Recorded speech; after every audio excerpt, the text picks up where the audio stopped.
ابو هريره رضی الله عنه یو ورځ ډېر زیات وږی شوی وم ډېر زیات وږی شوی وم نو ما وی چې د ابوبکر صدیق رضی الله عنه راټینګوم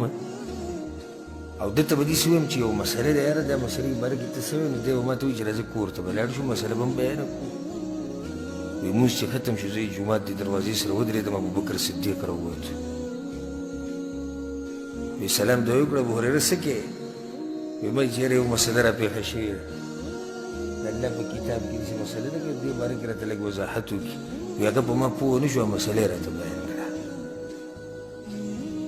په ما پوه نه شو چې دی وږی شوی دی چې کور ته سره لاړ شي او داسې درانه خلک وو که نه ګوره داسې ویلی هم نه شي زه تا سره ځم ایمان سره د عزته سره د دروند خوی وی دی که عمر بن خطاب رضی الله راووت څه کوې لکه ابو هریره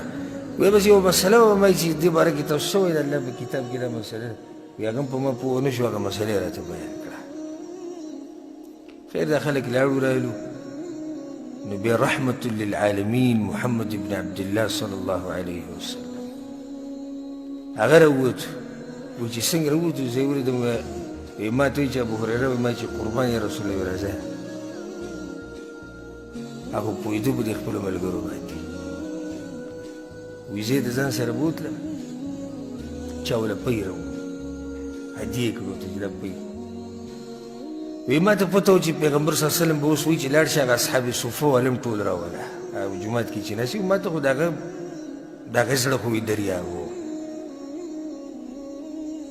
وی یکه شاني شو پیغمبر صلی الله علیه وسلم ما ته وایي چې بهر ابو هریره وی ما چې یا رسول الله قربان وي لاړ شي هغه اصحاب صفه والا هم راوله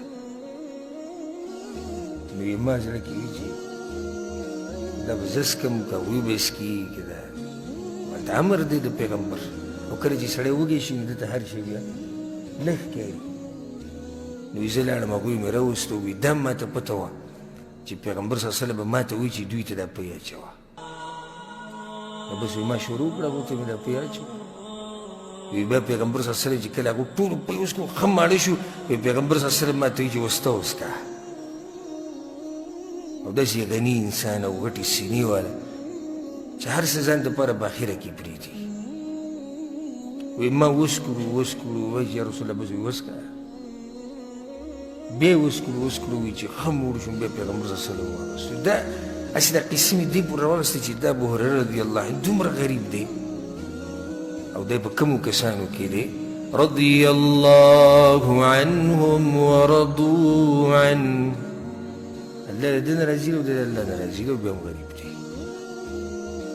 دین مطلب دا نه دی چې ته به کروڑپتی لږ پتی مطلب دا نه دی او نه دی دین دا مطلب دی چې الله به دله بچي ډېرې درکوي نه دی دین دا مطلب دی چې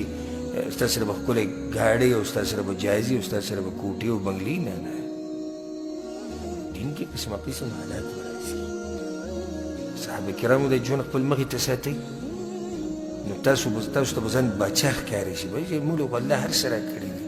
نو خو هغه خلک وو چې غریبانان وو او سره د دې غربت هغوی څه چل کړی دی هغه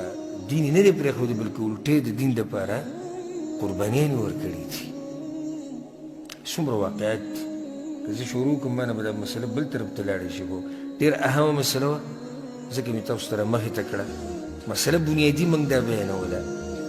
چې حق دی که غریبي بیانوي که مالدار یې بیانوي که زورور او که کمزور یې بیانوي نو یو به ګوره دې ته نه ګورئ چې د حق مالدار بیانوي او که غریب بیانوي چې څوک یې بیانوي خو چې دلیل یې منې وی او دویم چې دې ومنو نو بیا پرې مضبوط ودرېږي مضبوط به ودرېږي که څوک دې ټوکړي ټوکړېږي که نه نو بیا به دې اخوا دېخوا نه اوړي زموږ یو ملګری ما سره درسونو کې کېناستو د وزیرستان هغه الله د توحید په عقیده باندې پوهه کړو د سنت په عقیده باندې دغه ډېر سخت خلک دي یا لاړ څه مشکل و کاغذونه برابر نه و بیا لاړ نهایي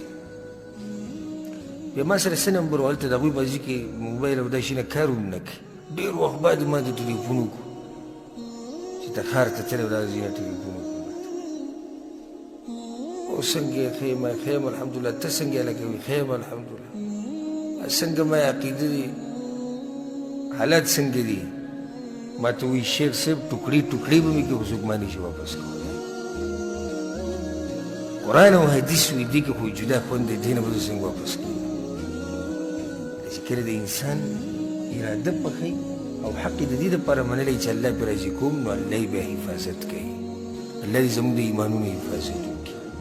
او الله دې موږ د مرګ پورې په دې حق باندې قایم او دایم لري او الله دې موږ له مرګ په هغه وخت کې راولي کوم وخت کې چې الله زموږ نه راځي او الله دې زموږ آخره خاتمه په کلمه د لا اله الا الله وکړي. په دې باندې به اکتفا وکړو، وجه دا ده چې زموږ قدرمن مېلمانه راغلي مدینې نه او درس کې وخت هم ډېر پاتې دی او مسلې هم ډېرې دي، خو پرېږدئ. که ما ته پته وی د مخکې نه شیخ عبدالحکیم صاحب تاسو به بیان کړی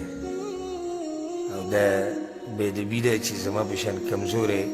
انسان او کمزوری علم والا ستاسو مخکې خبرې کوي. خو زموږ د علماو او زموږ د مشرانو دا عاجزي ده چې دوی حق ته او د قرآن او حدیث بیان ته کینی او دا په هغه علم کې دا عاجزي چې هغه ځان کمزوری ګڼي د قرآن او حدیث په مقابله کې، هغه بیا دا وایي چې یاره قرآن او حدیث چې هر څوک یې بیاني موږ ورته کیږو. دې ته نه ګوري چې زه دکتور یم یا زه فلانی یم او زه علامه او زه مفسر او زه محدث. نه نه، چې چا حق بیانو، که کشر دی که مشر دی، که علم یې ډېر دی او که لږ دی، خو موږ به د هغه په مجلس کې موږ به کینو. دا زموږ د مشرانو او د هغوی نه مخکې د سلف صالحینو او زموږ د علماء کرامو دا تربیت دی چې موږ له راکړی دی چې دین چې کوم ځای کې بیانېږي کینې به ورته ته د دین نه غټ ته د دین نه غټ نه یې. کله ناکله زه د دې مشرانو علماو مجلسونو یم بل علم پکې ناست په انسان باندې ډېر سخت اثر وکړي چې زموږ داسې علماو ته ضرورت دی، داسې دعاتو ته ضرورت دی چې هغو کې عاجزي. رب العالمین دې زموږ د علماو حفاظت وکړي. والله سبحانه وتعالى دې حق پرستو علماو ته اوږد ژوند او برکتي ژوند دې الله ورکړي. والله سبحانه وتعالى دې همیشه دا حق زموږ په ژبه باندې جاري ساتي او الله سبحانه وتعالى دې زموږ د ایمانونو حفاظت وکړي. دا یو اهمه مسله وه. نن دوه مسلې بیان شوې. بچو حسین کوم